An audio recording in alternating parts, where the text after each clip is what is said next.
tal, familia de Finanzas Salvajes? El día de hoy, como todos los días, contento y agradecido. El día de hoy tenemos a un gran invitado especial.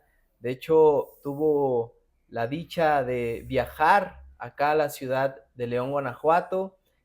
Un viaje, pues, a lo mejor un poquito complicado, a lo mejor no, pero bueno, ahorita nos va a platicar nuestro amigo Adolfo.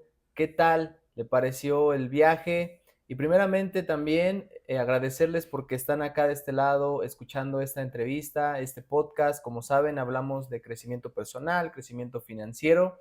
El día de hoy tenemos una super historia, una gran historia de mucho cambio, de mucho propósito. Realmente yo no me esperaba tener este invitado el día de hoy aquí conmigo. Estoy muy contento y pues tuvimos la dicha de conocernos en un club, en este club sinergético, donde somos fiel creyentes de que la sinergia a través de nuestro mentor Jorge Serratos se puede llevar a grandes niveles. Y el día de hoy estamos aquí con mi amigo Adolfo. Muchas gracias por estar aquí en este lugar. ¿Qué te parece este bonito lugar que estamos aquí tomando un cafecito? Muy bien, por lo del café, muy sabroso. Sergio, buenas tardes a todos los que nos están viendo. Un saludo. Espero que todo siga bien para mejor de todos. El viaje, llevaba mucho tiempo que no viajaba en el camión, así que apenas subí, me quedé dormido, ya me desperté llegando a Silao. Dije, bueno, ya Ok, ok. es tiempo de pensar a ver qué vamos a decir, Ujú. pero no me preocupa la memoria, me preocupa eh, poder dar un buen mensaje, poder enviar una palabra de fuerza, porque sé que la vida a diario nos tiene desafíos y si la vida no se decide, no avanza. Así es. Qué buena frase para comenzar. Ahora sí que los invitamos que si no están tomando un cafecito o algo, coman algo para disfrutar esta bonita entrevista que estamos el día de hoy en Café Nómada to Go, un lugar donde estamos todos los viernes grabando el episodio del podcast para que obviamente se vengan a dar una vueltecita con nuestro amigo Sergio, nuestra amiga Julieta, para que puedan tomar un bonito café. Estamos aquí literal muy cerquita de zona Delta. Estamos, para los que son de León, estamos muy cerquita de zona Delta. De todas maneras, ya saben que en la descripción del episodio dejamos ahí la ubicación del lugar, porque cuénteme qué tal el cafecito. Está rico, ¿ah? Muy sabroso, El lugar, ¿cómo lo siente? muy familiar, Muy muy ameno, ¿va? ameno. Muy bien. A pesar del calor, está muy fresco. Sí, sí, sí, sí, mucho calor, pero bueno, el día de hoy vamos a hablar de algo muy interesante. Vamos a platicar un poquito acerca de una historia que a lo mejor muchos conocen en historias, en películas, a través de una persona que marcó mucho, pues a lo mejor mucho dolor, mucha violencia. Adolfo es colombiano, y pues bueno, nos va a platicar un poquito su historia a través de lo que él vivió y todo lo que ha pasado durante el camino de ese lugar. Me gustaría que te presentaras así brevemente, Adolfo, un poquito con la audiencia para que te conociera un poquito más. Muy bien, mi nombre es Adolfo González López, como ya dijo, originario de Colombia. Nací en 1977, por allá en una vereda. En Colombia se llaman veredas donde hay una escuela y unas 10, 12 familias alrededor, pero no es un centro poblado como un rancho aquí, no, es una, así se llama, una vereda. Entonces, allí nací y mis padres son personas muy humildes, Lilia María López y Eleuterio González, él falleció. Soy el menor de 8 hermanos, uno de ellos murió a muy temprana edad. Y muy feliz, yo me percibo en mi infancia muy feliz, yo ni siquiera me di cuenta de todo lo que estaba pasando hasta después, me di, mira nada más de dónde venimos y por las que nos tuvimos que pasar. Y entonces, gracias a eso, pues hoy somos lo que seguimos siendo, como dice Jorge Serratos. A veces no puede uno entrar en el victimismo porque se enferma y se retrasa. Tenemos que darle gracias a Dios porque todo eso fue forjando la persona que hoy somos. Así es. Muy bonita historia. Todavía no nos cuentas a grandes rasgos. Vamos a ir introduciéndonos poquito a poquito. Esto es como una novela literal. Ahorita nos vamos a ir papando un poquito más de capítulos, de vida, todo ello.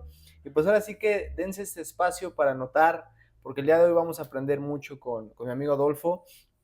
Literal, el día de hoy es una historia de lucha, a lo mejor de algunos errores, de redención, de fe, de amor por la familia, transformación total. El día de hoy vamos a estar escuchando mucha información y me gustaría que obviamente se tomaran un tiempo para hacer anotaciones o llevar una parte a su vida diaria, porque el día de hoy vamos a aprender muchos nuggets de poder donde vamos a poder llevar a cabo a nuestra vida diaria, pues qué mejor con la persona que lo vivió en carne propia. Antes de empezar con el tema de lo que tú te dedicas, qué es lo que haces en la actualidad, me gustaría avanzar hacia las raíces, hacia los orígenes. ¿Cómo, bueno, tú naciste ahorita, compartes de una familia campesina, a lo mejor sin acceso a mucha educación, y pues qué recuerdos tienes de tu infancia ahí en Colombia? O sea, me comentas que fue un tema felicidad, pero también me gustaría que me compartieras un poquito más allá, qué es lo que se llevaba el día a día dentro de un día común, como niño. Fíjate que había una parte que para mí no, pues no era complicada, era incluso, era algo muy bonito porque de repente cambiábamos de lugar, ¿sí? Hasta después que empezaron a contarme las historias, las razones por las cuales se mudaban de lugar. Así que yo tenga razón de 1984, por así decirlo, ya que tendría unos 7 años, eh, que empezamos que a vernos en un lugar, pero no son lugares como porque uno está muy familiarizado aquí a un lugar ya poblado, caminos, carreteras. No, pues ese lugar yo recuerdo que la primera vez íbamos como en esto de volteo, ¿sí? Un camión grande de volteo y ahí eran unas carreteras lisas que se patinaban los carros y ahí llevábamos el trasteo, ¿no? Nos estábamos mudando, pero era de un centro poblado para un centro menos poblado. Llegamos a un lugar y hicimos como un campamento ahí. Una señora nos permitió su casa y ahí como que se hizo almuerzo con algunas gallinas y al día siguiente nos metimos al corazón de la montaña, ¿no? Eran trochitas, caminitos donde cabía uno con un bosque elevado, enorme. Esto lo puedo describir ahora porque hace algunos años, en el 2011, me di una escapada. Dije, oye, me hablan de un lugar como Quebrada Honda, como Villaflor, Canelos, y allá en Santa Rosa Sur de Bolívar son corregimientos, son poblados ya grandes hoy. Y me dije yo, pues voy a escaparme. Y me escapé. Fue una aventura increíble que sí me gustaría que pudieran entender esto. Hay mucho oro en esas tierras. Ok. Y entonces un amigo me dijo, vente, 15 días. Y me dijo que llevara y empaqué y me hizo como un croquis, porque les aseguro que no hay casas. Después de una hora que viajé caminando, llegué a la Quebrada Honda donde mi mamá y mi papá contaban que habíamos ido por allí, no sé a dónde, pero allí a ese lugar volví en el 2011 y de ahí en adelante no tenía a quién preguntarle por dónde era el camino. Y andé como 5 horas y ya se estaba oscureciendo porque en la montaña a las 3 de la tarde ya está oscuro porque pues, los árboles no dejan pasar la luz. Uh -huh. Y leí el croquis y hablaba de un camino real y que a la derecha y que a la izquierda y como que me hice bolas, dicen aquí en México, y ya no sabía ni por dónde. Ujú. Al fin caminé por un medio, había unas huellas, me introduje como una media hora bajando y encontré donde habían tumbado como una hectárea de monte. Y ahí mi amigo me había dicho, cuando llegues ahí pegas un grito y ya te van a responder, ¿no? Pues yo ya no llevaba ni alientos porque el equipo que llevaba pesaba más de 30 kilos Ok. y se me acabó el agua, se me acabó la comida. Yo había salido en la mañana a las 4 de la mañana en moto, 5 horas en moto y como de las 10 de la mañana ya llevaba hasta las 3 de la tarde sin comer nada, sin beber nada. Yo ya iba alucinando, dije, ahora sí como que esta fue la última experiencia. Sí, sí, sí, Y sí. de repente volví a gritar y alguien me respondió. Ay, me llegó el alma al cuerpo. Sí. Y ya bajé, me quedé 15 días. Cuando yo salí para terminar la historia de ese lugar, me traje unas piedritas de oro muy poquitas. Y lo único que sí dije es que Dios me dé la fuerza de nunca volver a este lugar, Ok. porque fue una experiencia difícil. Ahora te imaginas Sí. en 1985 estar allí. Si fue terrible para mí. Una anécdota, mi amigo estaba en otro lugar consiguiendo comida, plátano, yuca, sí, el bastimento para esos 15 días. Sí. Y dice, no sé si fue una broma, pero me dice, ¿no te diste cuenta que habían huellas del tigre por donde tú bajaste? Y dije, no, pues donde yo sepa que el tigre me viene siguiendo, Corro. seguro que no sé hasta dónde hubiera llegado. Sí. ¿Qué edad tenías ahí? En el 2011 tendría 34, En esa, 35. en esa aventura. Sí, Ok. 35. 35 años. Ajá. Y platícame un poquito cómo, en el tema de la infancia, cómo lo llevabas. ¿Cuál era tu día a día Mi día a día, de niño? pues de niño, pues era acompañar a mis hermanos a hacer algunas actividades. Eso sí le agradezco a mi mamá y a mi papá que fueron muy... No, ellos decían, nosotros no te vamos a dejar, nos decían, no te vamos a dejar dinero, no te vamos a dejar riqueza. Lo único que sí le vamos a dejar como herencia es la educación. Ok. Pero no la educación de la escuela, Ujú. sino la educación aquí. De valores. Que en un futuro ustedes no se varen. Ujú. Que en un futuro ustedes no vayan a estar echándonos la culpa. Que no sé lavar la ropa, que no sé lavar la loza, que no sé cocinar. Porque yo no sé por qué lo dirían, pero ahora me doy cuenta de que hay mucha gente que puede que el plato esté la comida esté en la olla y el plato ahí en su lugar Ujú. y no se atreven a agarrar A el servirse. plato y servirse y después lavarlo o hacer las actividades de la casa. Y eso es lo que hacía mi mamá. Sí. Nos ponía cuando eso todavía nosotros cultivábamos el arroz en el campo.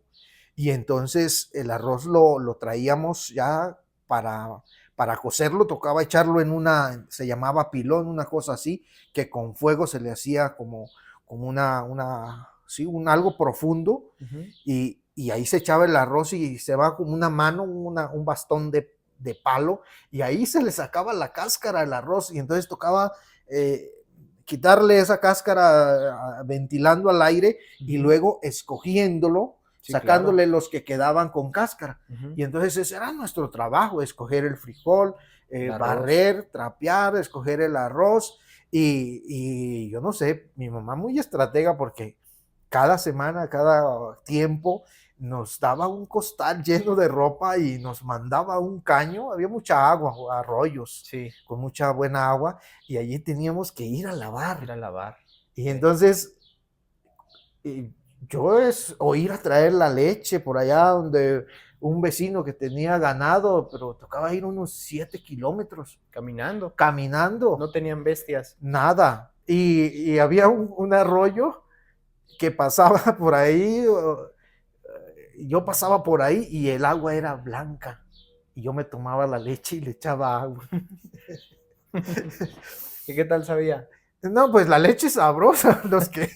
Los que después sufrían Sí. era cuando se mermaba, ¿no? Al hervirse, Sí. pues se mermaba la leche. O cuando hacía digestión. También. Muy Y bien. entonces es una anécdota que después le conté a mi mamá, me decía, "Oh, con razón, usted bien acá, como Bien dicen en fuerte. México, bien Maiceado. mamado, Bien maiceado o bien mamado también. y los demás ahí, bien. Bien Pues yo me telenques. tomaba la leche, Sí, sí. sí. Oye, muy bien. Oye, mencionas ahorita que la educación era en casa. ¿Había educación formal o no les tocaba educación formal en ese momento? Ya, ¿Cómo era? ya fue como en el 87 que que bueno, que ya me acuerdo que mis hermanos iban a la escuela. Ok. Y yo estaba muy pendiente incluso ellos me enseñaban, mis hermanas, ¿Tú me, aprendiste a leer y escribir antes de ir a la escuela? sí, sí, eso es curioso porque no como leer y escribir, pero ya como conocer las vocales, como decir, conjuntar algunas. Ujú. Y, y entonces cuando yo llegué a la escuela ya no fue necesario la maestra ponerse a enseñar que esta es la A y que la A con esto. No, yo recuerdo que fueron como 2, 3 semanas y ya me pasaron a primero. Ujú. Ya me pasaron a primero. Mis hermanos, algunos estudiaron hasta quintos, tercero, así, se Ok. fueron quedando porque pues no les gustaba. Ujú. El lugar, esto ya estamos en Patio Bonito, es un lugar donde ya tengo más conciencia, donde ya me doy cuenta y tengo algunas responsabilidades. Ya sembrábamos las tierras a medias, sembrábamos maíz, frijol, arroz. Arroz fueron pocas cosechas, pero sí Ujú. sembrábamos el arroz y era muy bonito porque ver crecer el cultivo, ver crecer las plantas era increíble, era Sí. bonito. Y saber que eso era lo que íbamos a comer en tiempo Chulada. futuro, eso era muy bello. Entonces, nosotros íbamos a estudiar en la mañana, como a unos 7 kilómetros también. Ujú. Íbamos a estudiar, llevábamos en unos portacomidas de sí, cualquier cosa y ya Ujú. regresábamos en la tarde. Claro. Y entonces a mí siempre le pregunto a mi esposa, ¿por qué aquí en México las personas llevan los niños a la escuela y luego les llevan ¿cómo ¿La llaman? comida? La O comida, el lunch, el o el lunch, almuerzo. ajá, y seguramente luego irán por ellos. Ujú. No, nosotros nos soltaban por allá de la casa y vámonos y hasta que llegaban las 4 de la tarde de regreso y tocaba hacer la tarea y no había energía, no Sí, había, pues claro. de día hacer la tarea y salir un rato a limpiar la yuca, la Sí. caña, sí, los cultivos.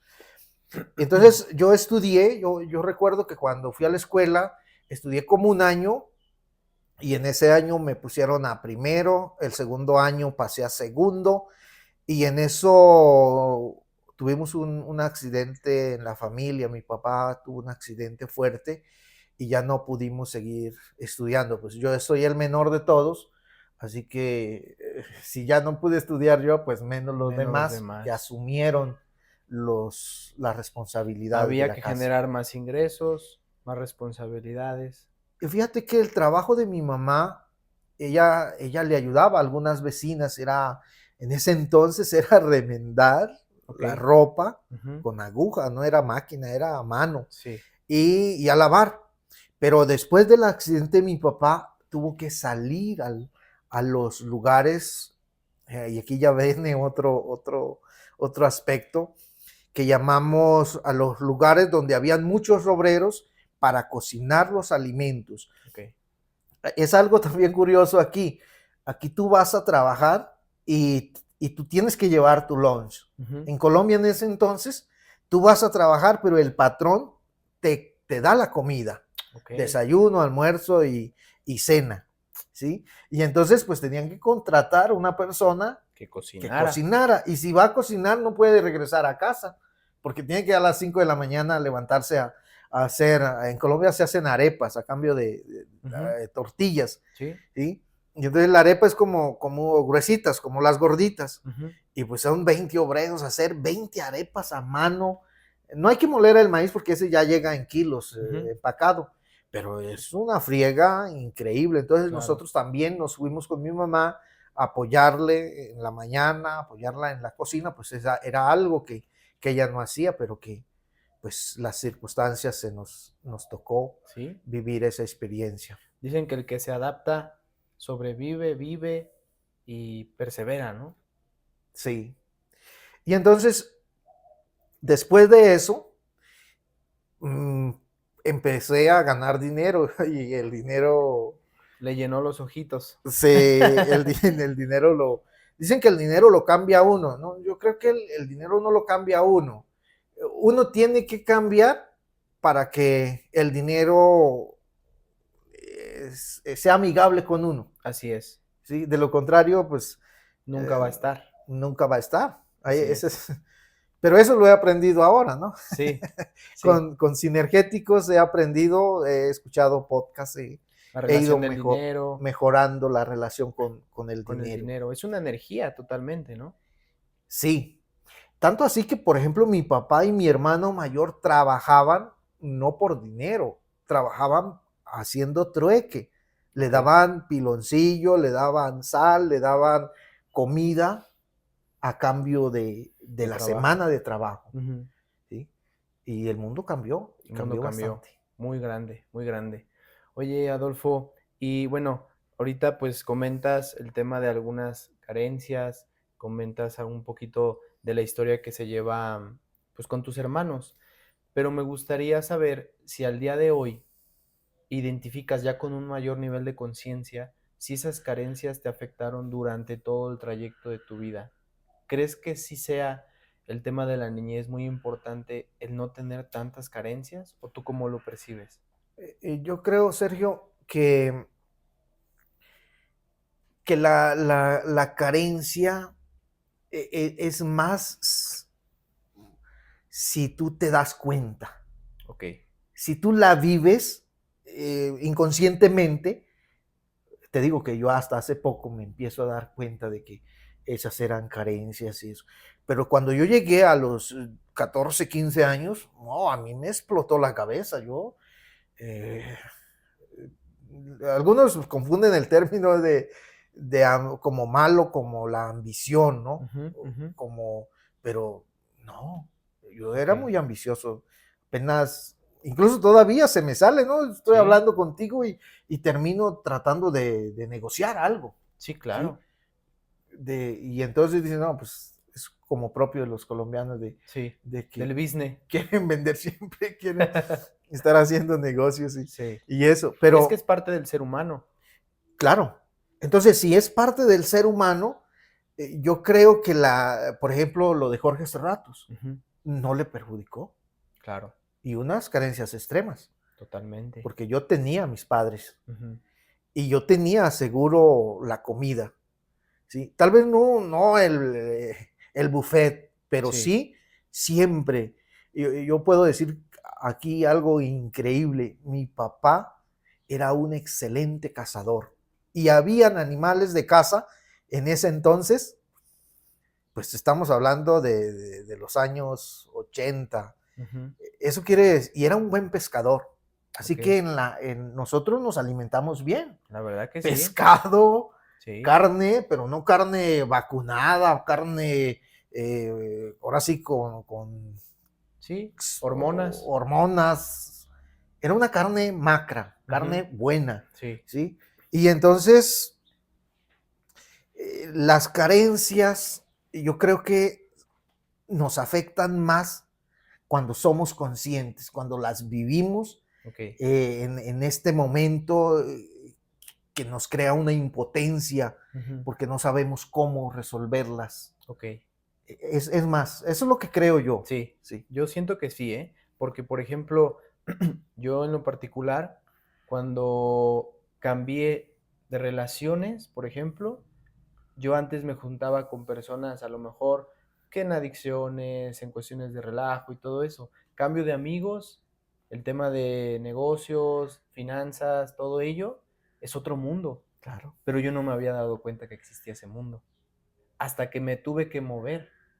Entonces creo que el ser humano es con base a lo que ve, porque hay historias de personas que les llegan libros que están en el pueblo o así, dicen, ¿cómo puede ser cierto esto? Entonces tienen mayor creatividad y dicen, no, pues es que esto existe, eso sí existe, todo eso, y es donde salen del mundo, ¿no?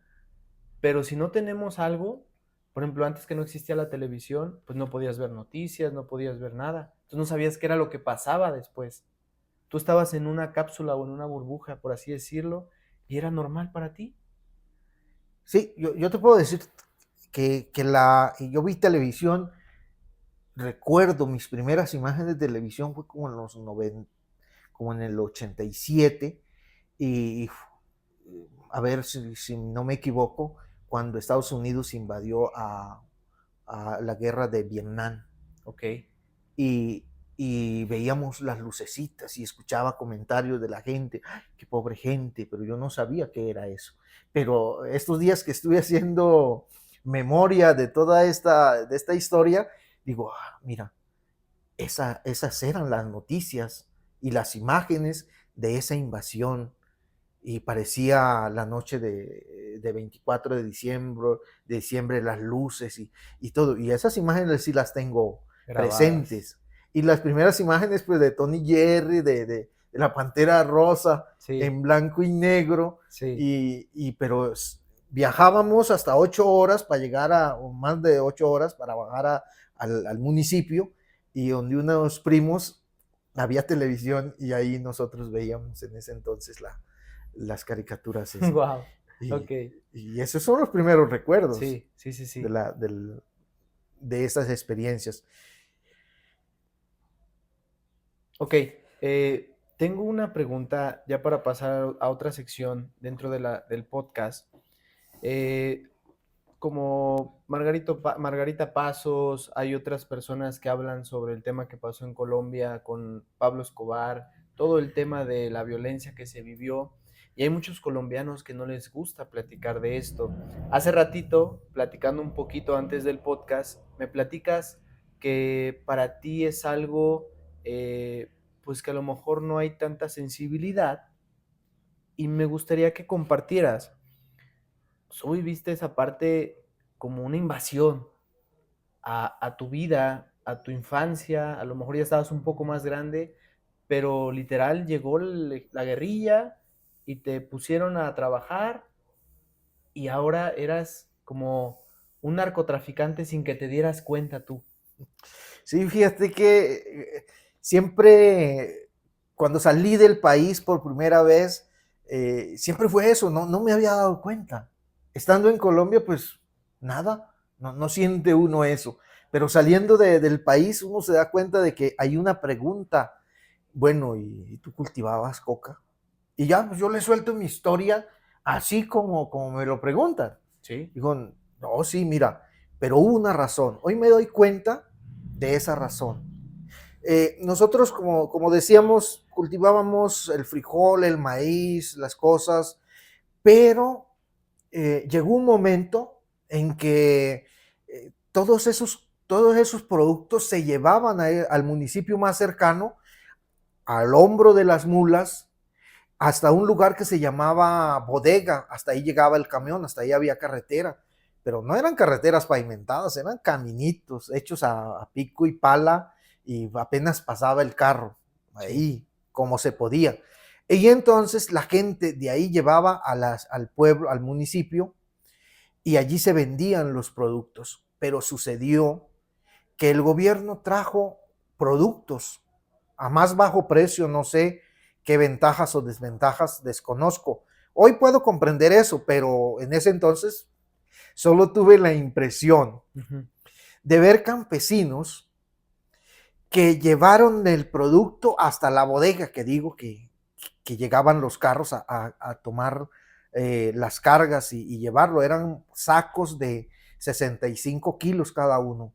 pero que yo recuerde, tuvieron que hacer como unos, en ese lugar donde nosotros vivíamos, unos 5,000 costales.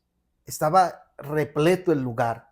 Y el dueño de la bodega dijo, necesito que me desocupen, necesito el espacio. Y la gente, cada quien agarraba sus costales, los llevaba afuera a un lugar y ahí desocupaba los costales. Arrumes de frijol, arrumes de maíz, de arroz, la comida. Se perdió toda la cosecha. Sí. El campesino decidió rescatar el empaque, porque seguramente era más costoso el empaque que el valor que le iban a pagar ese producto, porque aparte tenía que pagar el transporte para llevarlo. Prefirieron tirarlo allí. Lo hubieran regresado a su casa, pero les valía otra vez pagar las mulas para regresarlo a su casa y al menos criar puercos y que los animales se hubieran aprovechado eso. Esto sí, incluso hoy me siento así como enojado de la realidad que nos tocó vivir. Y esa decisión del gobierno trajo una decisión del campesinado, porque el campesinado decidió no volver a cultivar la tierra para perder el trabajo. Claro. Y entonces es cuando entra como una invasión, como una pandemia. Sin darnos cuenta, alguien resultó con unas semillas de coca. Porque Santa Rosa Sur de Bolívar, el sur de Bolívar no tiene coca como planta autóctona de la región. Eso existe en Colombia, en algunas zonas, como en La Guajira, o por el lado de Leticia, por allí, por el Putumayo, San José del Guaviare, por esas zonas que todavía hay comunidades indígenas. Allí el cultivo de la coca lo usan para masticar las hojas, al igual que Perú y Bolivia y Ecuador. Pero en Colombia, en Santa Rosa Sur de Bolívar, no existía. Pero resultó que alguien apareció como las semillas y la gente empezó a comprarlas y a hacer sus semilleros, y lo iba a decir como en forma positiva, pero lo increíble de esto es que esta planta crece rápido. En un año ya tiene una planta lista para trabajarla. Claro. Y lo más curioso de lo grandioso que es Dios, porque es una planta que creó esa planta, que a los 3 meses cambia de hoja. Si tú no le quitas las hojas, no le raspas las hojas, ella la tira. Sigue creciendo, pero ella la tira. Y entonces el campesino descubrió que cada 3 meses le hacía el mantenimiento, y a los 3 meses le quitaba la hoja, pero estaba seguro que a los siguientes 3 meses iba a volver a tener la planta al 100 para volverla a raspar. Entonces se convirtió en uno de los mejores negocios. Inconsciente, el campesino era inconsciente. Claro. No la cultivaba para masticar, porque son poblaciones ya mestizas, son culturas ya, pues estamos hablando en los 90. ¿Sí? Y entonces en esto se invade de cultivos de coca. Fíjate, aquí vamos. El campesino cultivaba las tierras para llevar a las ciudades la comida. Cuando nos dimos cuenta, como en el 90, íbamos los campesinos, yo no, en mi caso no pasó, pero en el caso de algunos sí conocí esa historia, de que iban a las ciudades, a los pueblos, a comprar productos de primera necesidad para llevar al campo. Porque se tumbaron los cultivos de café, se tumbaron los cultivos de cacao que producen el chocolate, se tumbaron los pastizales y todo se sembró en coca. Yo tuve la experiencia, ya como en el 97, a una zona, fuimos a una zona que no les miento, 80, 100 obreros, comenzábamos a trabajar y al año volvíamos al mismo lugar. O sea, mejor dicho, cada 3 meses volvíamos al mismo lugar, y no parábamos, porque eso era lo que alcanzaba a mirar uno, eran de sembradíos de coca. Pero aquí hay otra cosa muy, muy curiosa. Me decía de las guerrillas. Las guerrillas prohibían a los campesinos tumbar los montes para sembrar coca. En los 85, 90. Pero cuando se mezclaron con Pablo Escobar, ellos mismos acabaron con el monte, acabaron con las montañas vírgenes que nadie había tocado. ¿Para qué las utilizaban? Para sembrar coca. Todavía más coca. Más coca, era increíble. Fueron miles. Mira, nosotros, eso era... sí conocen las motosierras, ¿no? De tumbar árboles, sí, cortar leña. Claro. No, pero esas de espadas largas, 170 steel. Y los patrones pagaban 100 obreros debajo, talando, se llama talar, tumbar las ramas pequeñas. Y luego le daba a los obreros las motosierras Steel 170, se las regalaban para que durante un mes me ayude a tumbar la montaña. Y bramaba la montaña, increíble. Sí, claro. Eso se prendía a fuego y quedaba vuelto cenizas. ¿Y los animalitos? Pues Dios, ¿cómo digo yo? Dios tuvo misericordia. Algunos se salvaron. Cuando se iba talando, pues ellos iban escapando. Y cuando se prendía fuego, obviamente que ellos ya, pero muchos tuvieron que haber muerto. Fue terrible. Claro. Esa invasión, esa situación fue tan terrible que nosotros cuando nos dimos cuenta, la homilía de los sacerdotes decía lo siguiente, recuerdo: el que tenga cultivos no puede recibir sacramentos. Los que trabajen sin ser dueños de cultivo pueden recibir sacramentos. Okay. Cuando yo tuve conciencia y tuve mis cultivos, entonces yo dejé de confesarme y dejé de comulgar. Sí iba a misa, sí me gustaba, pero yo no tenía conciencia de que eso era malo, porque todo el alrededor era igual. Sí, pero eso del cultivo de la coca atrajo otras situaciones más graves. Aquí entre paréntesis, le hablé de la guerrilla que al inicio decía que no se podía sembrar. En ese entonces que decían que no se podía sembrar, también decían que no se podía consumir. Y si conocían que alguien lo consumía, los mataban, la misma guerrilla. Pero tiempo después, ya pues eso les valió. Sí. Ya no, nada que ver con ese principio. Fue circulando el negocio y obviamente hubo diferentes intereses por medio. Así es. Y entonces, en los años como 98, vienen unas campañas, 99 tal vez, unas campañas presidenciales, y el negocio se puso difícil, porque este presidente Álvaro Uribe Vélez decidió fumigar. Y entonces todo aquel desastre que causamos, tumbando las montañas, los cultivos de cosecha que da por muchos años, como el café, el cacao. Entonces vienen los aviones y fumigan con glifosato, ¿sí? No solamente daña los cultivos, sino también todo el ecosistema. Claro. Y ya se pueden imaginar del daño que se le hizo a esa naturaleza y a esa región. Sí.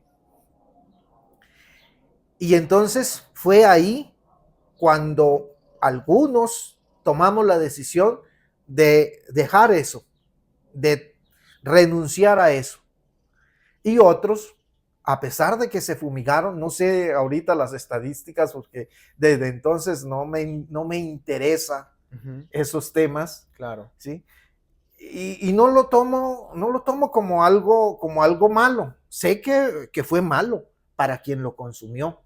Pero, por ejemplo, en mi caso, yo tenía mis cultivos, yo hacía mis trabajos, pero yo nunca, y la gente que trabajaba conmigo, nunca consumió un gramo.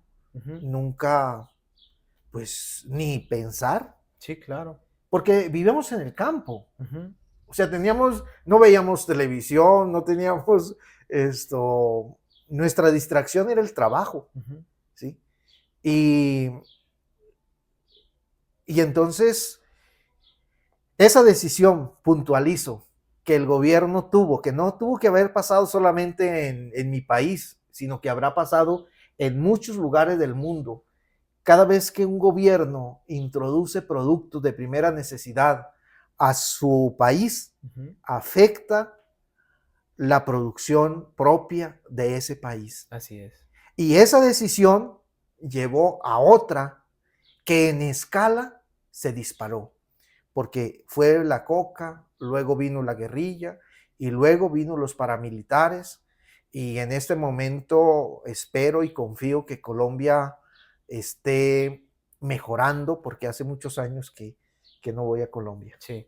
Me platicabas un poquito que las películas de Netflix que tenemos ahorita aquí en el mundo, pues muestran una parte de esa historia.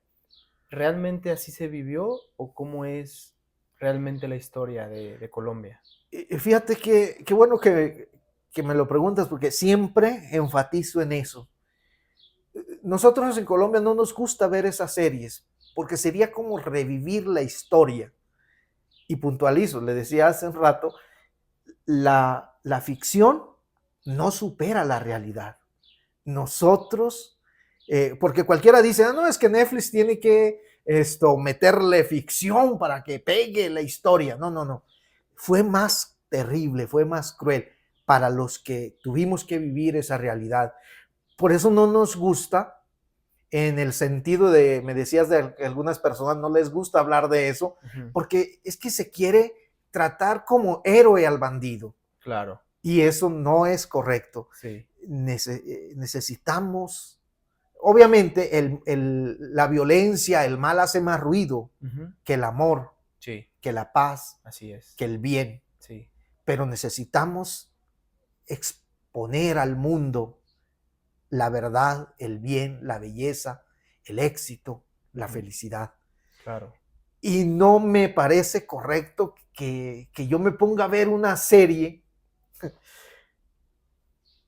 que, que ataca a las personas inocentes Ujú, y que eso me dé a mí como entretenimiento, me dé alguna satisfacción. Al contrario, sí, por ejemplo, alguien está decepcionado de la vida, alguien está mal, con los ánimos abajo, deprimido, estresado, vuelto nada. Y entonces escucha una canción como Morir matando es la ley. Oye, ¿qué? Eso lo levanta, lo llena de violencia y si no tenía ganas de pelear, hasta se levanta y pelea. sí, sí. Y, y, y como dice un vallenato, voy a tomarme unos tragos y solo yo sé por qué. Oye, estás sobrio, en sano juicio, y te vas a tomar unos tragos No más, porque nomás sí. por así, para dañarte, Sí. para... No. Entonces, eh, estas ideas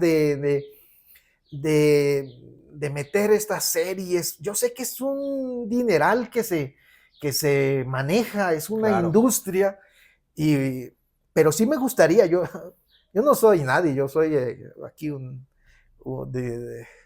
sin, sin devaluar mi esencia, Claro, claro. sería yo diría, soy como un cero a la izquierda, como para darles un consejo a estas industrias. Saquemos las historias de éxito, saquemos las historias de amor Sí. y hagamos grandes series que hagan que la gente al escuchar esto se Se prendan. contagian. Yo quedé impresionado, Sergio, cuando escuché a Jorge Serratos.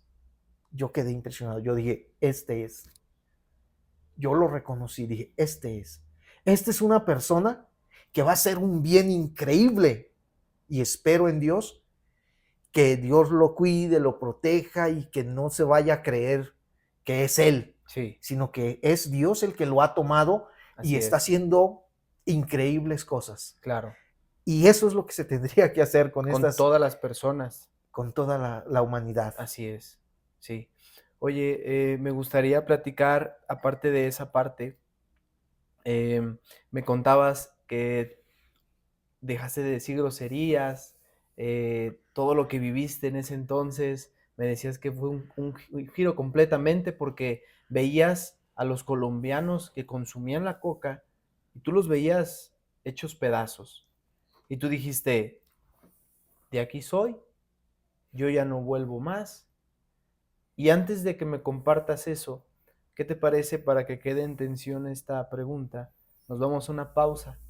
En esta pausa, pues invitamos a la audiencia a que se relaje un poquito, comenten ahí qué tal les está pareciendo esta historia y realmente pues vamos a seguir platicando un poco más. Ahorita ya nos platicaste lo fatal, tu bonita infancia, el cuidado y la educación de tus padres hacia los hermanos y hacia ti.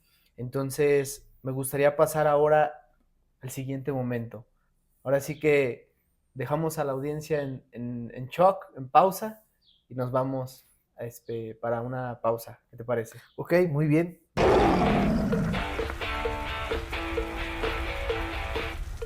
Bueno, pues estamos de vuelta en este maravilloso podcast Finanzas Salvajes con Adolfo. Muchas gracias por estar aquí nuevamente, por aceptar la invitación y por venir de tan lejos. Ahorita unos detalles técnicos, ¿verdad? Que a lo mejor ya no alcanzamos autobús para allá, pero bueno, ya se resolvió. Sí. Ok, perfecto. Muchas gracias, Sergio. También pues son cosas de la vida, ¿no? Que suceden. El tiempo cuando estás eh, pasándola bien, se va rapidísimo. De volada. Si estás pasando difícil momentos, el tiempo no pasa, Sí, va lento, pero no es, el tiempo es relativo sí, a como tú estés viviendo. Si claro. estás bien, se pasa rápido. Si estás mal, no pasa, No avanza. no avanza. Sí, es muy común. Habíamos quedado con, Ujú. con estas preguntas Sí, y entonces, qué interesante. Yo, a pesar de mi juventud y del entorno donde vivía, que no tenía medios, educación, no tenía eh, educación como intelectual, ¿no? ujú, Como básica, pero sí fui adquiriendo cierta experiencia. Yo creo que era la insistencia de mi papá y mi mamá de ser buenos, de siempre hacer bien las cosas y, y yo creo que ese era el resultado. sí, Estábamos en 1994, recuerdo bien la fecha, un 4 de diciembre, y me fui con los amigos. Habíamos hecho un trabajo, me había ido bien, y me fui con los amigos. Había una fiesta, una feria ahí en San Joaquín, que llamábamos Pueblo Nuevo, y pasaron como un día, una noche, y yo recuerdo que iba, hasta ahí recuerdo, que me salí y caminando hasta un poste de luz y lo abracé y ya no me acuerdo más. Al día siguiente, vuelto nada, desperté con vergüenza. No, pues ni para qué les digo. sí. Y mi mamá no me dijo nada, me hizo un desayuno y la pasé muy mal porque incluso hasta el dinero de mi cartera se habían llevado, tal vez, no sé quién me trajo. Sí, Hasta el día de hoy no sé quién me trajo a la casa ni quién se quedaría con mi dinero. Lo sí, cierto claro. es que eso me motivó a tomar una decisión. Yo pensé ese día sin dinero, sin cómo tomarme un refresco, una gaseosa. Agua sí había, pero... Y yo dije, yo no nací para esto. Yo no pude haber nacido para esto. Pero era muy cotidiano ver a los amigos de mi edad, de 15, 16 años, cada 8 días en ese ritmo de situación. Y yo me quité de eso. me costó porque mis amigos era mucha presión y ahora parece un santurrón y te cuidas tanto, te vas a morir de cualquier cosa, ¿no? Lo cierto es que yo seguí en mi propósito, pero a mí nadie me motivó.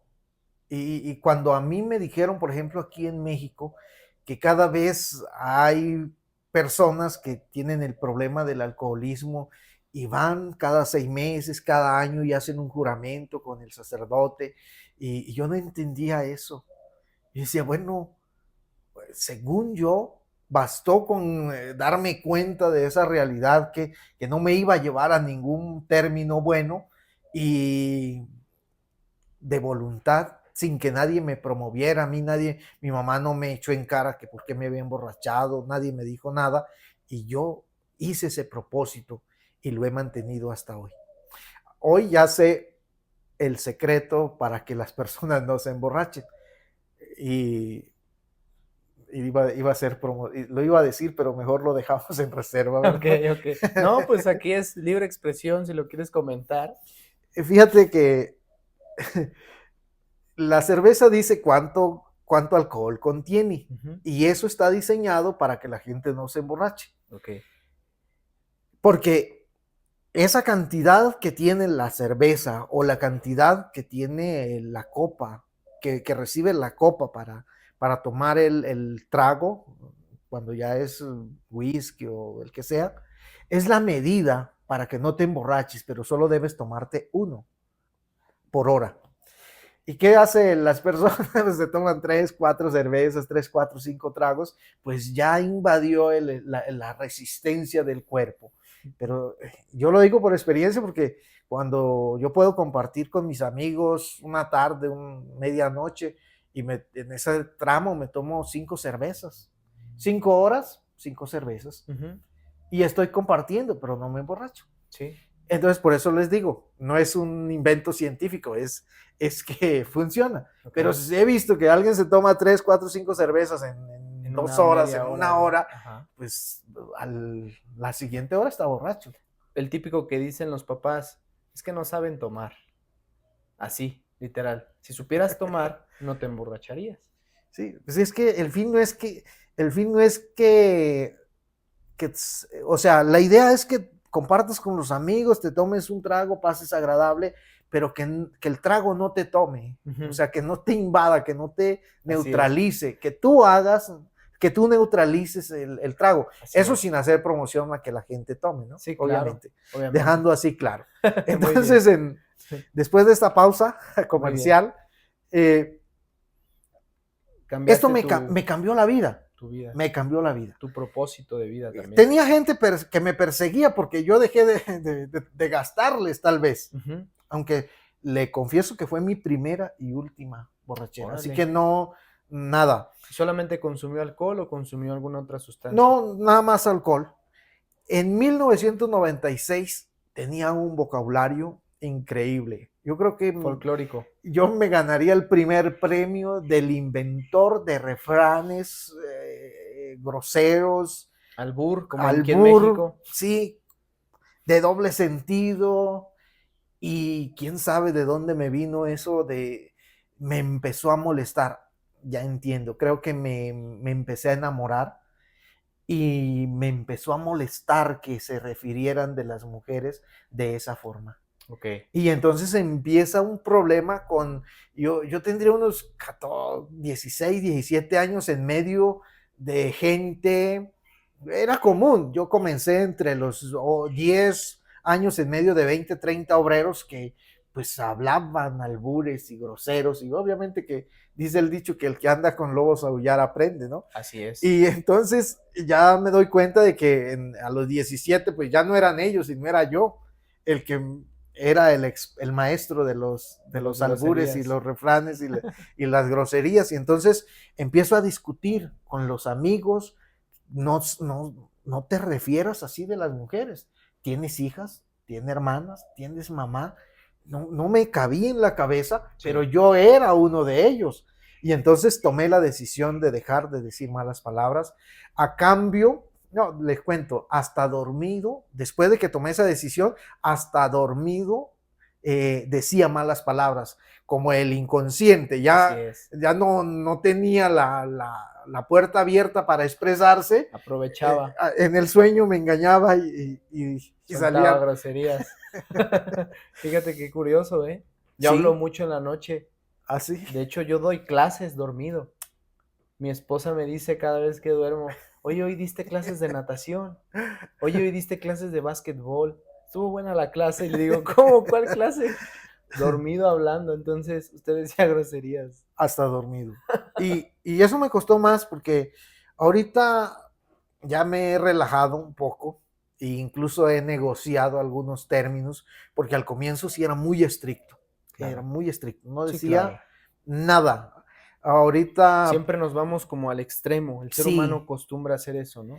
y me leí un libro, me leí unos libros, un libro que se llamaba Matrimonio Feliz del padre Eliezer Salesman y otro libro, Los 100 fórmulas para el éxito.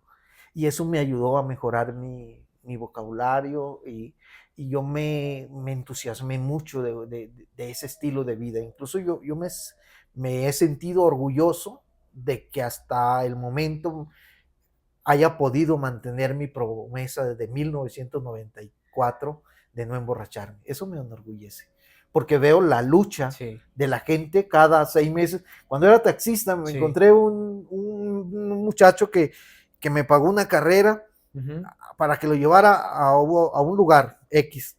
sí. Y me dijo, es que estoy celebrando porque duré un año sin tomar. Dije, ah, qué manera. No. Pero estaba hasta el tope y estaba celebrando Ok, ok. porque había dejado un año sin emborracharse. Y se emborrachó para celebrar. Sí, Y usted ya ah, lleva hasta hoy 30 años. así es, Pulcro. así es. Qué bueno. Y entonces yo decía hace un momento, no nací para eso. Ujú, Entonces, si alguien está luchando contra el alcohol, contra cualquier vicio, necesitas dialogar contigo mismo. así es. Necesitas darse cuenta que Dios tiene un propósito contigo. Y número dos, tú debes descubrir tu propósito. ¿Qué Dios quiere para ti? Porque no creo que Dios quiera que seas un borracho, que seas un grosero, que seas un golpeador, que seas un violento. Dios Sí, no quiere eso para ningún ser humano. claro, totalmente. Y ahora me impresionó que leí el libro de los 4 acuerdos. De don Miguel Ruiz. Increíble. Pero fíjate, lo voy a presentar, pero tratando de hacerlo en términos cristianos. Ok, ¿eh? Sé impecable con tus palabras. Y totalmente. dice Jesús, por tus palabras te salvarás, por tus palabras te condenarás. Así es. Que siempre digas sí cuando es sí y no cuando es no. Lo demás viene del enemigo. Está hecho por la Biblia. Perfecto. Está hecho por la Biblia. Y Número Dios dos. hace la Biblia. Número dos. No te tomes nada personal. Esto es una maravilla, Totalmente. pero no para solo aprenderlo, sino hacerlo realidad, hacerlo vida. Ujú, Jesús dijo, cuando alguien te golpee la mejilla derecha, ponle la otra. Si alguien te pide que lleve la carga 1 kilómetro, llévale 2 kilómetros.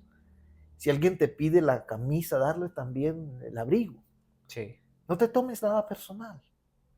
Eso cambiaría si hiciéramos lo que dice la Biblia y lo que los 4 acuerdos señalaba para estas culturas. sí, Sería impresionante el cambio en el mundo. claro.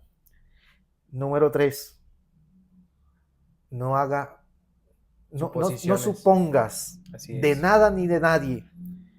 Y Jesús dice, no juzguen y no seréis juzgados. Porque es que a veces actuamos como si nosotros nunca nos equivocáramos. Así es. Y entonces hacer juicios, hacer Críticas. críticas. Oye, desconocemos todo las razones por las cuales el otro vive o está pasando. Y Jesús viene a decir, con la vara que mides, Serás serás medido. medido. Si tú haces juicios, Serás juzgado. serás juzgado. Número 4. Todo lo que hagas, hazlo al máximo, Con tu mayor esfuerzo. hasta lo último. Hazlo bien. Y Jesús dice, si no viven ustedes mejor que los fariseos y los publicanos, no entrarán al reino de los cielos. O sea, Jesús nos invita a que hagamos el extra, ¿sí? Claro. Si no cumplen o sea, no solamente es cumplir los mandamientos, sino tenemos que hacer más que los mandamientos. Así es. Y eso, cuando yo lo leí, dije, increíble, les doy el secreto, me lo aprendí de inmediato. Aquellas cosas que son increíblemente poderosas, la mente las va a coger si tú te abres. Y solamente así, cuando tú tomes una decisión y adquieras un propósito, eso se va a quedar en ti. Yo aprendí en ese entonces de una película de Kung Fu, como en el 91. Decía, el honor del hombre es la palabra, sin ella no somos nada. Yo la tomé para mí. Y eso me ha cambiado la vida. ¿Puede repetirla, por favor? El honor del hombre es la palabra, sin ella no somos nada. Se lo dijo su padre al hijo. Y yo dije, sí, me la llevo, de hecho, decimos en Sinergéticos, me la llevo. Me la llevo. De hecho, comentaba hace ratito que platicábamos en su historia que tiene un amigo que hace negocios de palabra. Así es. Uber Talero Ortiz, casi de mi misma edad, y hemos hecho negocios de una casa, préstamo, de palabra. Y al término, ahí está. Y es basado en ese criterio. Así es. Porque él también lo conoce. O sea, yo se lo, como quien dice, yo se lo di a conocer. Dije, tranquilo, que mi palabra tiene poder. Así es. Yo le cumplo. Y de eso estoy totalmente seguro, que la vida la complicamos cuando le damos vuelta a las cosas, buscando lo que no existe. Siempre la simplicidad con la cual obran los niños debe ser nuestra escuela. Así es, porque con esa nobleza. Un niño inmediatamente dice, no, sí. Y si tú le empiezas a enredar, ya no entendió. Sí. Pero él en el momento lo entendió y lo pudo llevar a cabo. Necesitamos ser simples en nuestros propósitos. Claro que sí. Fíjate que me llama la atención cómo cambias tu perspectiva de la vida, porque realmente algunas personas se quedan en el fondo y ya no salen, pero solamente Dios sabe para qué personas. Hay una parte en la Biblia que dice que los elegidos, creo que esa parte es muy importante dentro de la Biblia. Entonces, ¿cree que usted esa transformación se la puso Dios en el camino?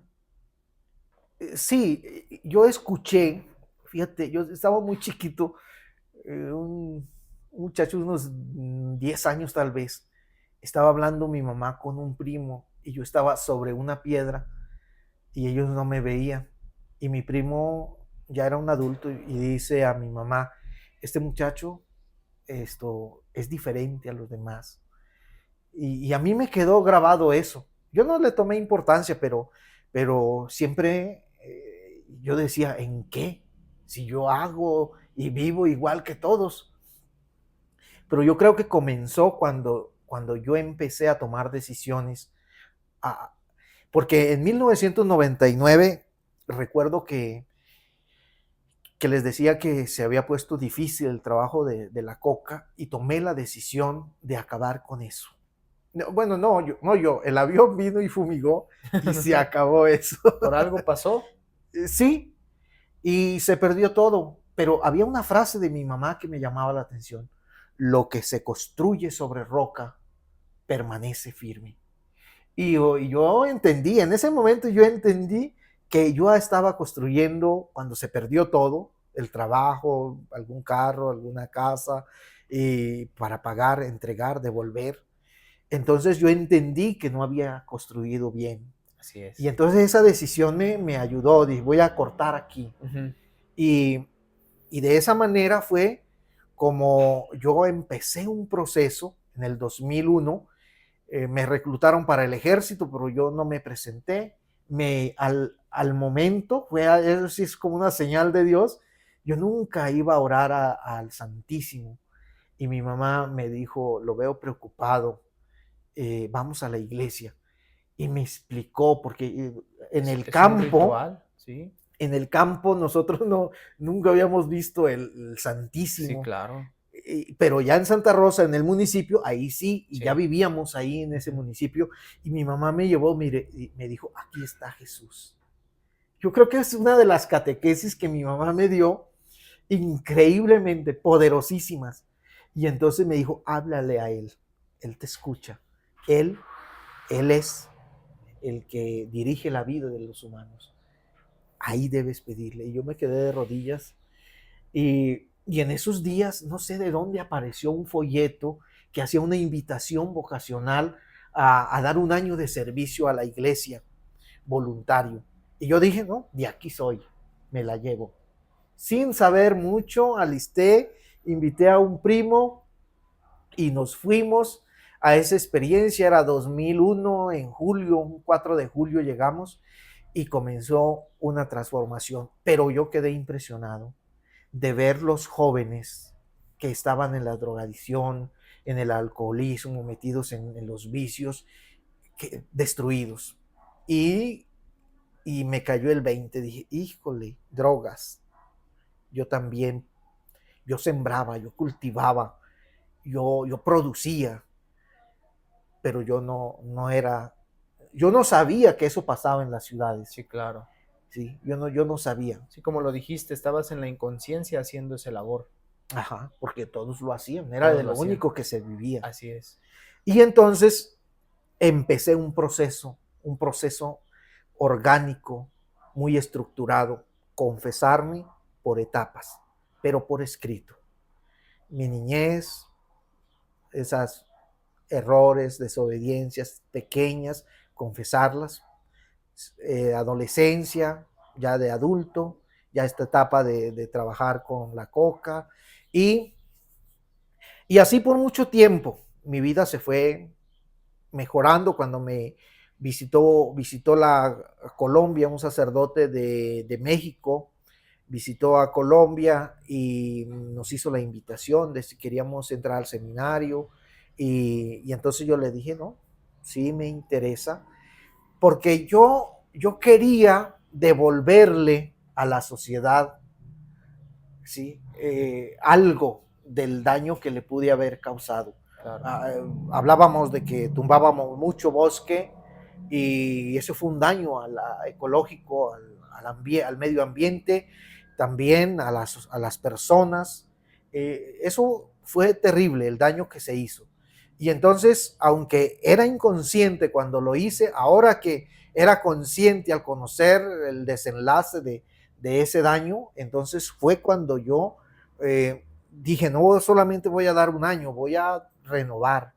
Y renové varios años de promesa y me dijeron de venir al seminario, y entonces me preguntaron qué nivel escolar tenía, y ahí fue donde me desanimó porque yo solamente tenía segundo primaria aprobado.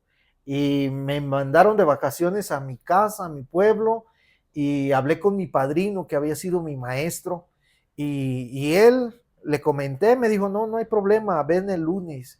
Y entonces ese día estaba en su oficinita ahí, él de buen puesto en la educación, y me hizo unas preguntas y yo veía que chuleaba ahí algo, y ya al final pues, no me decía nada, y yo le digo, bueno, padrino, entonces, ¿cómo me vas a ayudar del certificado? Y me dice, no, está bien, te voy a dar un certificado de quinto, porque mírate, te he preguntado aquí de política, de geografía, de datos generales. Digo, mira, y de 100 preguntas has contestado 75. Obviamente, pues yo ya era un adulto, ya tenía Ujú. 23 años, Ok, entonces ya tenía mejor conocimiento de sí, las claro. cosas. Y ya llegué a Bucaramanga y empecé a estudiar, pero ya estos estudios, ya uno de grande, pues es complicado, le da a uno pena y todo esto. Y muy tímido, pues yo venía del monte, ¿no? Venía del campo. Sí, Y entonces es curioso porque yo durante del 2001 ya era como el 2004 y yo había hecho misión, yo había ido a dar temas hasta las universidades, había dado temas en los seminarios, había dado cursos, retiros, temas de Biblia con segundo primaria aprobado. Y bueno, era terrible los horrores ortográficos sí. que escribía y que decía, ¿no? Pero pues yo ni me daba cuenta de eso hasta después que Sí. empecé a estudiar para mejorar esas etapas. ¿Y cómo es la palabra de Dios tan perfecta que cualquier persona con el simple y sencillo conocimiento puede brindarla a la sociedad? Claro, increíble. Eso me ayudó a la lectura. Allí aprendí a ejercitar mi mente, a aprender. Yo me sabía habían personas que sabían más. Yo pues, estaba en el promedio, pero unos 500 textos bíblicos de memoria. Wow. Cursos completos, cursos completos de 2 o 3 horas de memoria. Y entonces iba a la radio, hacía programas de radio con segundo primaria, ¿no? Y me dan un programa de 6 meses para terminar, allá se llama bachiller, Ok, todo aquí el también. bachiller, aquí también, Ujú. que ya sales de bachiller y ya vas a la universidad. Así es, aquí también. Y de segundo primaria, que había estudiado realmente, con un certificado de quinto, empecé a estudiar en 6 meses y no pasé el examen del IFES y me dejaron en noveno y otro año para hacer 10º y 11, pero Claro. solamente iba 2 horas los sábados, Wow. sí, sí, a la escuela. Y entonces ya eran las etapas más difíciles porque era química, física, álgebra y bueno, todo esto. Y eran 2, 3 horas por cada materia para pasar los cursos. Sí. Era increíble, increíble. Y entonces ya al siguiente año pasé y terminé. Regresé, ya me vine a México y esto sí me llama mucho la atención porque ya de viaje a México llegué a Bogotá y fui al 20 de julio el domingo y me fui a confesar. Y entonces todavía traía una etapa escrita y el padre no me conocía. Y yo le fui leyendo mi lista y ya me dice el padre algo impresionante, me dice, ya no te vuelvas a confesar del pasado, porque Dios ya te ha perdonado. Y eso me Se devolvió a liberó. mí la vida, Sí, la claro. tranquilidad. ¿Y Y continuó su vida en el seminario? ¿O ahí fue donde cambió la vida totalmente ahora hacia otro rubro? no, ahí continué, me vine a México y entré a la universidad, a la WIC, Ujú. pero antes fue el introductorio. Sí, claro. Y yo venía con unas lagunas de conocimiento, pues había estudiado, mejor dicho, me salté todo. Sí, sí, sí. Que una persona normal estudia 5 de primaria y 6 de bachiller, son 11 años, y yo Sí, en 2 de primaria y año y medio, 3 años y medio, y el introductorio, digamos, 4. sí. Y en el introductorio me hicieron una evaluación de 10 palabras y la única que quedó bien fue mi nombre, Adolfo, porque González lo escribía con S y sin Ok, acento y ok, todo lo demás, ya te ok, imaginas. ok. Y entonces me dieron 3 libros de gramática, redacción y ortografía. Y nos íbamos a misión a la República, a diferentes lugares, y cada 2 meses llegábamos a presentar exámenes de memoria. Yo les confieso que yo casi me aprendí parte de esos libros, ¿sí? Las partes de la oración, para poder ir a la universidad. Y los primeros semestres de universidad yo la pasé a oscura, yo no entendía nada en latín. Imagina, si no sabía la gramática española, ¿cómo me iría en latín? Ujú. Fue una señal de Dios, la salvación para pasar esa materia. como yo me sabía muchos textos bíblicos, salió el relato cuando Abraham sacrifica a su hijo Isaac. Y yo lo traduje, pues yo me lo sabía de memoria. Yo no hice ningún esfuerzo gramatical, yo nada más lo escribí. Sí, sí, sí. Y la persona que me calificó casi 10. Excelente. Sí, sí, sí. De no ser así, yo no paso. Sí, claro. Y bueno, llego al seminario y cuando ya voy terminando la filosofía me voy dando cuenta que el camino no es por ahí. Y vienen los momentos difíciles donde hay que volver a tomar decisiones. Claro. Les recuerdo que yo empecé como a defender a las mujeres, incluso en mis oraciones le pedía a una mujer perfecta, buscaba, creía en Dios que me la iba a dar. Sí. Y yo creo que al estar en el seminario, como que esa parte ya iba para otro lado y diría, Claro. oye, pero estabas pidiendo una mujer perfecta y entonces, ¿qué? ¿Qué quieres? Ajá. Sí. Y entonces yo, ya al finales del 2009, yo más bien a inicios del 2009, ya se acababa la universidad, Claro. bachiller de filosofía, terminé con 10 y había terminé con 10 y entonces yo ya tenía en la cabeza que yo no podía seguir. Yo Claro. decía, si me quedo en el seminario me hace sacerdote. Sí. Pero yo no puedo ser un sacerdote del montón. Claro. Yo tengo que ser respetuoso con mi vocación, con el llamado. Y entonces hubieron ciertas cosas que fueron como bajando ese nivel. Sí. En eso, una mujer que estaba, una joven que estaba en el convento, llega allí al seminario. El seminario era grande y había un sector donde podían estar las familias de los seminaristas cuando Claro. venían a la capital. Y entonces ahí se hospedaban y solo estaban con nosotros los seminaristas en el momento de la comida, cuando se servía la mesa. Y entonces, pues nosotros estudiando para allá y para acá y la vida pues no quedaba tiempo. Sí. Entonces nos conocimos, nos vimos, ella la habían sacado de la comunidad religiosa, llevaba 12 años, entonces quedó así como con muchos interrogantes por qué la habían sacado de allí y estaba sufriendo, quería un espacio para orar, para reflexionar, para orientar su vida. En eso las hermanas la invitaron a una misión y bueno, ella se fue, él duró como una semana tal vez. Y de regreso de misión yo le pregunté, ya me acerqué y le pregunté cómo te había ido, qué habías decidido, y ya me dice, no, el carisma no es el mío, y me regreso a San Felipe. Así que yo me regresé para mayo del 2009, me regresé a Colombia, claro. Y ya nada más nos quedamos así, nos intercambiamos correo y nos comunicábamos por ¿qué? Era por Facebook, no, por correo. Ya estaba correo. El correo, sí. El Messenger. El Messenger. Messenger. Ajá. Y entonces... Me imagino que aquí, perdón por interrumpir, me imagino que aquí ya viene la historia familiar, la historia donde se lleva ahora sí que casi llegando al tema actual.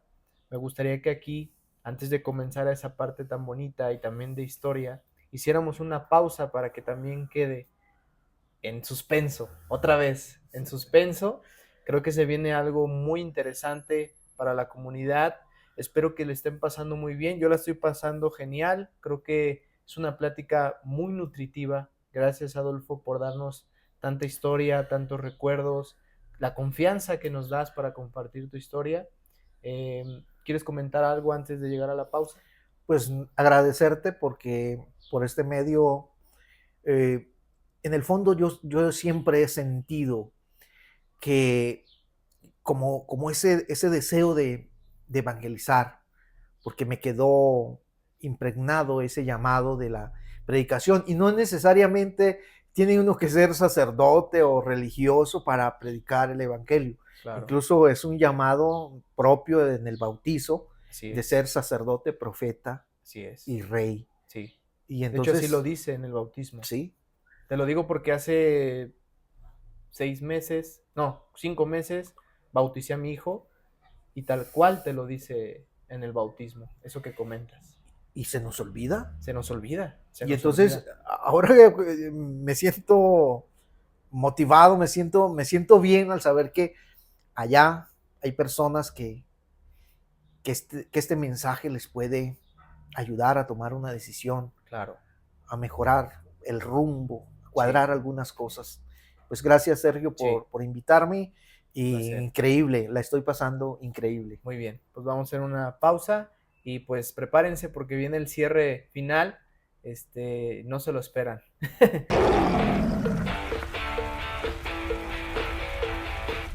Listo, pues estamos de vuelta en este podcast. Gracias, Adolfo, por estar aquí platicándonos un poquito más acerca de lo que has vivido. Ya platicamos muchas historias, muchas anécdotas, desde un cultivador de cocaína a pasar a un misionero ya enfocado en la religión, casi siendo sacerdote. Y ahorita nos platicas un poco de ese acercamiento que tuviste con esa monja en el convento. Y pues obviamente ahí algo más, surge algo más.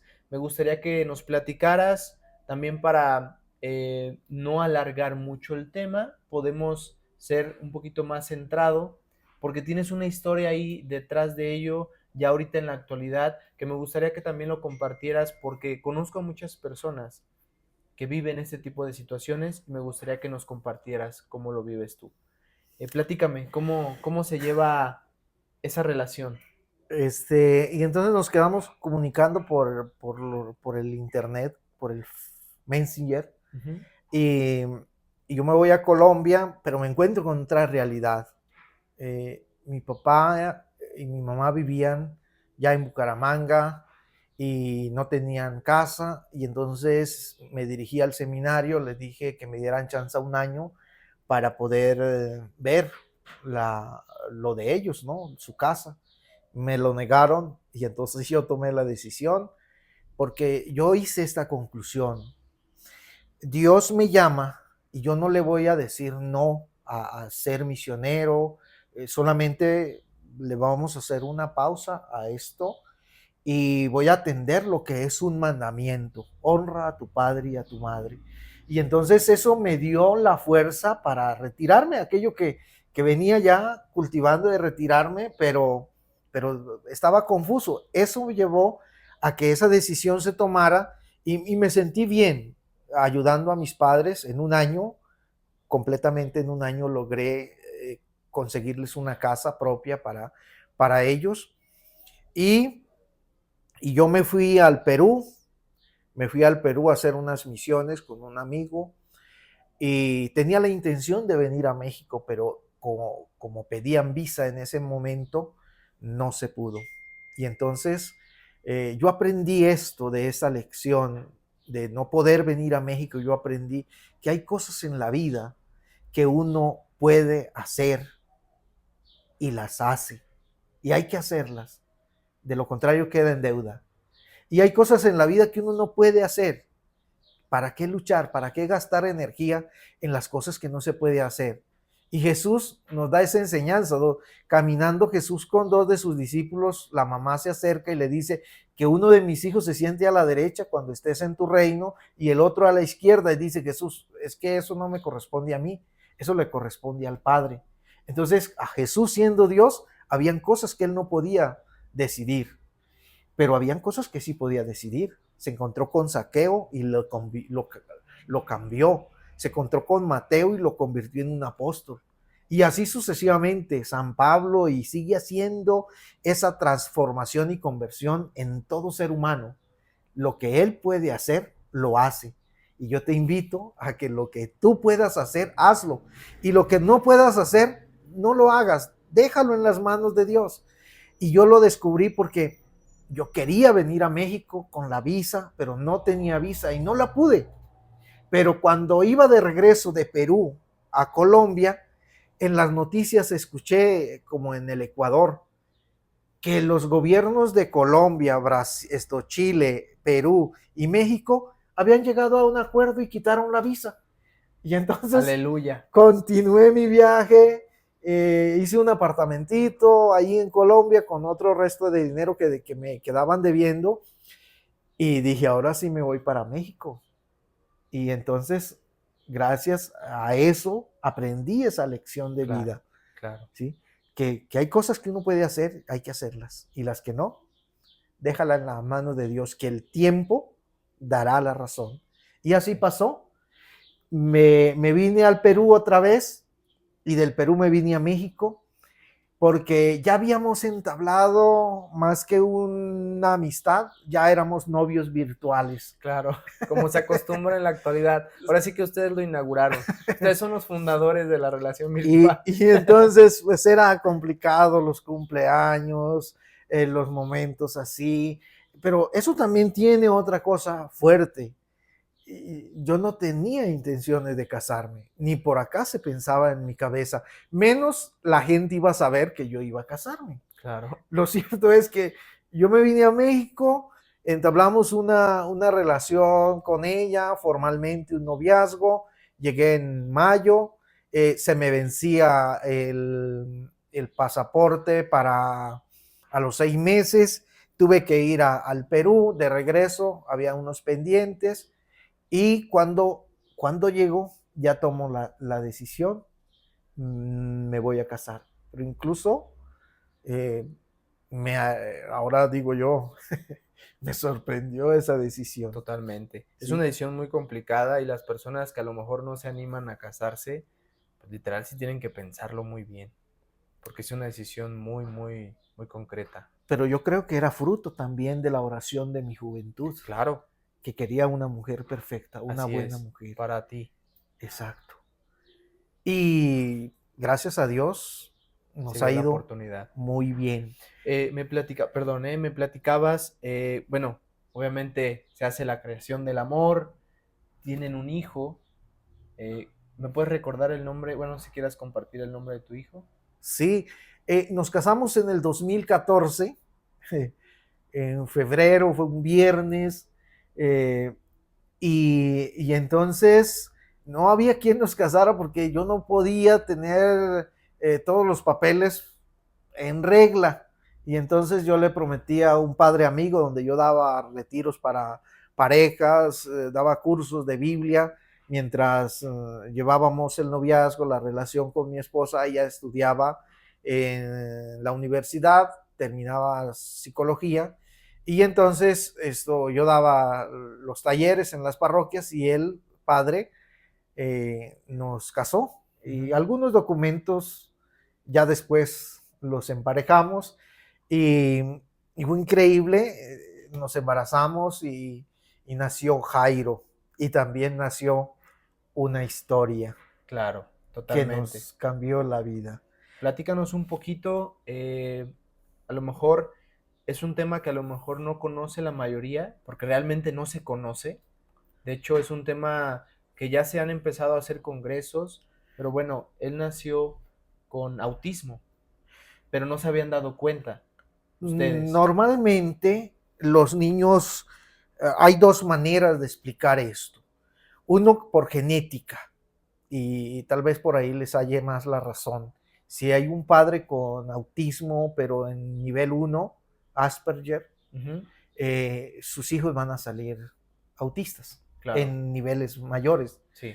Entonces, este, yo, yo me voy dando cuenta cuando nace el niño que hay algunos movimientos que no concuerdan con sus etapas De y desarrollo. de desarrollo y le digo a mi esposa, a Mari Carmen, le digo, hay que llevar el niño a que nos lo chequen. Y ya lo checaron y dijeron que era mimado y que por eso no atendía y que, bueno, estaba muy chico para que dijeran que era autismo. ¿Eso en qué año fue? En el 2015, Ok. sí, ya él tenía como un añito y tanto, y entonces nosotros lo llevamos con un neuropediatra y esa neuropediatra había trabajado en México y nos aconsejó que nos viniéramos para México. Estábamos en Colombia, el niño nace en Colombia en el 2014 y entonces le hicimos caso y nos vinimos y empezamos a llevarlo de allí de San Felipe, Guanajuato, a traerlo a León y ya 2, 3 veces y un día un tráiler casi nos saca de la carretera y tomamos la decisión de mejor venir a vivir a León y comenzamos a vivir por allí, por el lado del zoológico. Okay. Y lo llevábamos allí por Loma Bonita y empezamos a las terapias, pero el niño no avanzaba, no mejoraba.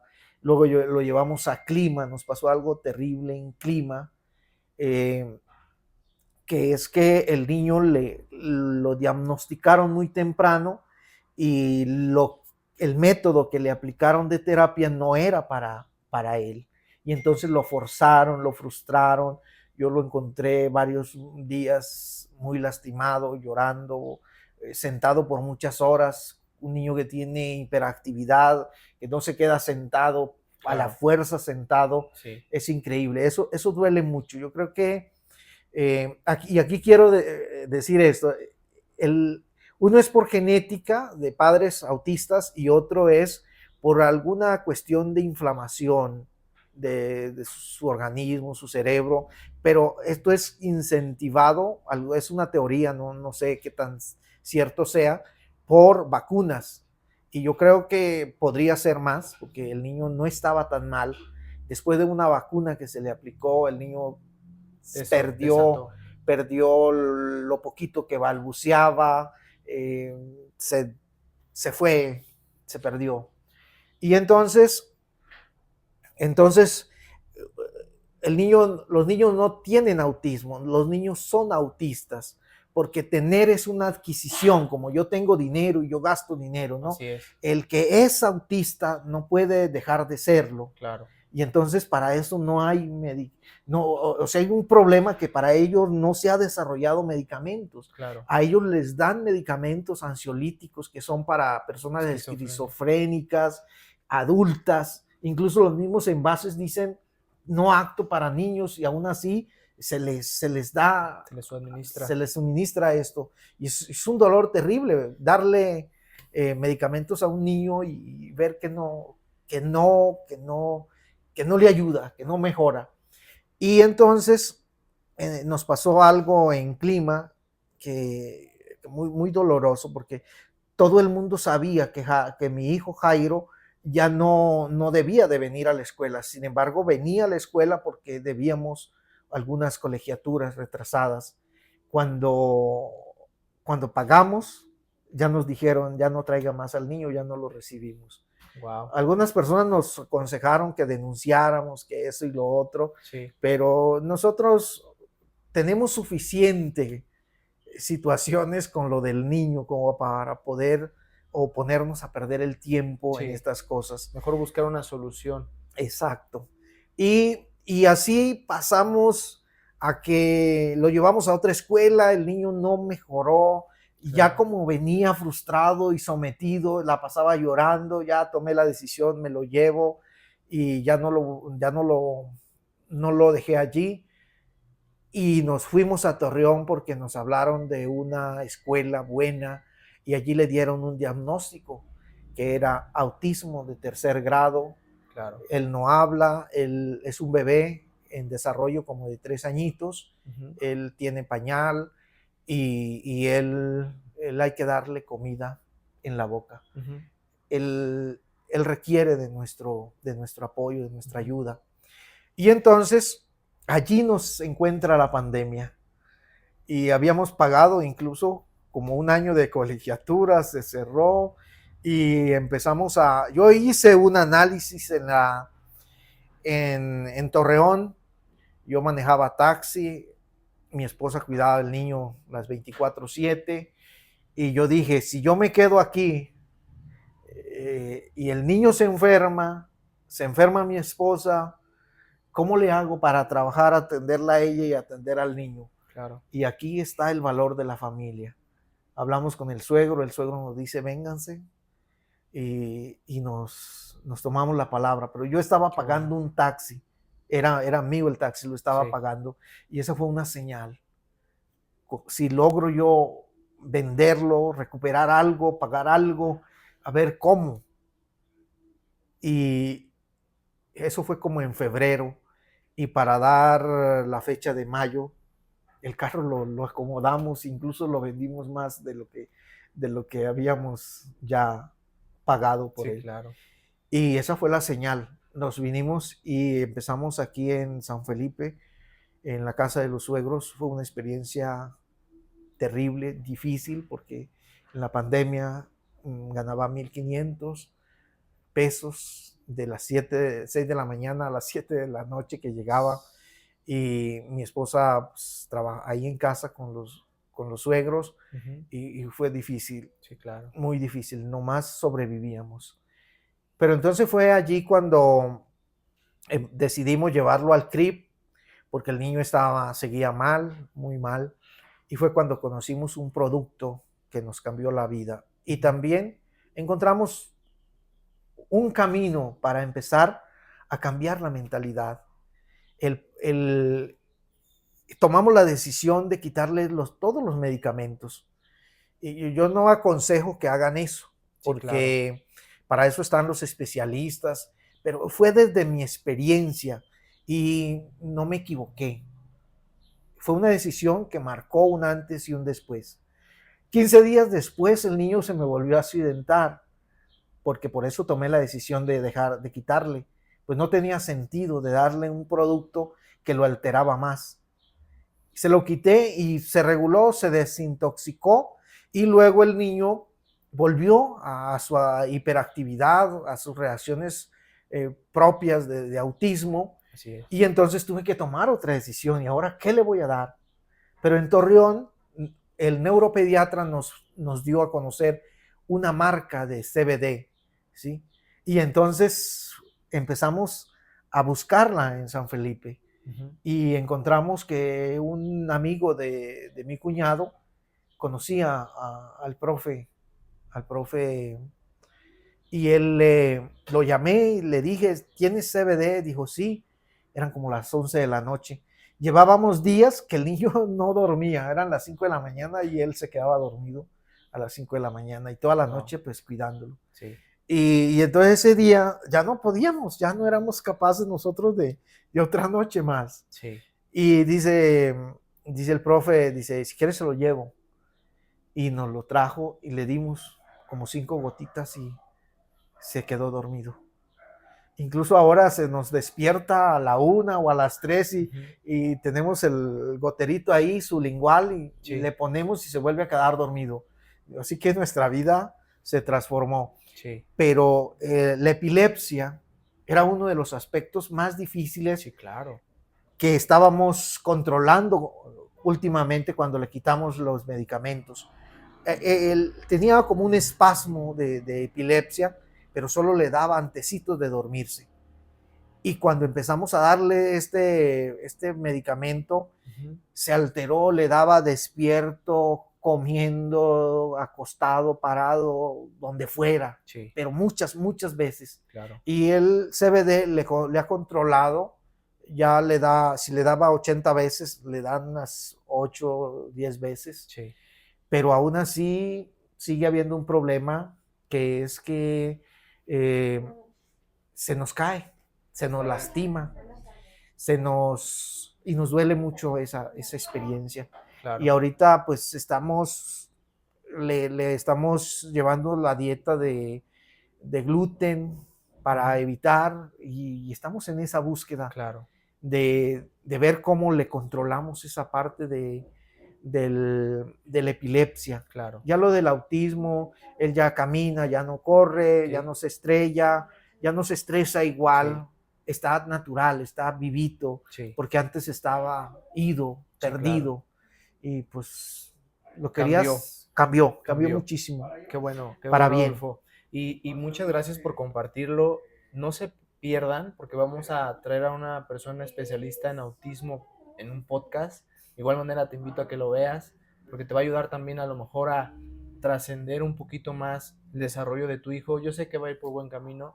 Creo que Dios pone las situaciones perfectas, en los momentos perfectos, y creo que Él tiene algo que mostrar a la sociedad. Jairo tiene un mensaje y creo que ahorita lo estás transformando hacia la audiencia.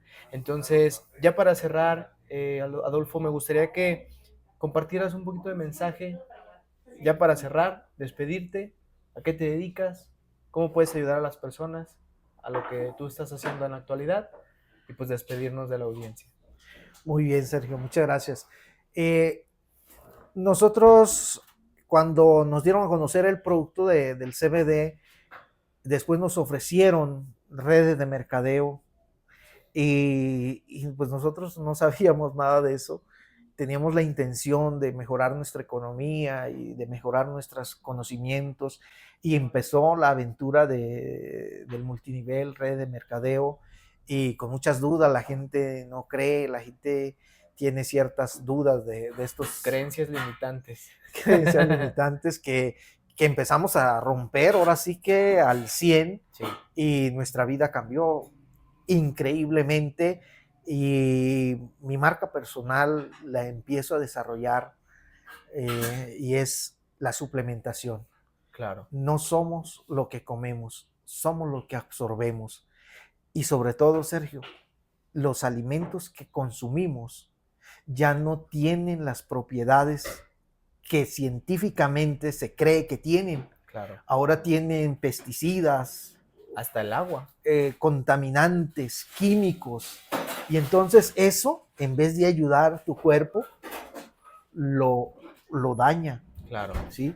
Y entonces entramos en esa etapa de suplementación, a consumir el CBD, el café con Ganoderma, y empezamos a mejorar, sobre todo las reuniones, los podcasts, las conferencias, los temas relacionados a la superación personal, a leer libros como el libro de Piense, hágase rico. Yo había leído algunos libros, pero yo no estaba enterado de que esto se podía dar. Y el mensaje que yo puedo decir hoy es que si no hacemos cosas diferentes, no tendremos resultados diferentes. Sí, esa es una realidad. Sí. Porque estamos acostumbrados a cambiar vida por dinero, que es equivalente a un empleo. Sí. ¿Sí? Y eso es cambiar vida por dinero, no es tiempo por dinero, es vida por dinero. Y algunas políticas ya no hay pensión. Entonces, ahora sí que ni una ni otra. Gastas tu vida en un trabajo tras una pensión y terminas sin salud, terminas sin vida y sin dinero. Peor todavía. Sí. Entonces, yo la invitación es que nos volquemos a consumir productos orgánicos, sobre todo que le den un impacto positivo al medio ambiente. Claro. Por ejemplo, descubrí unas toallas higiénicas de HGW uh-huh.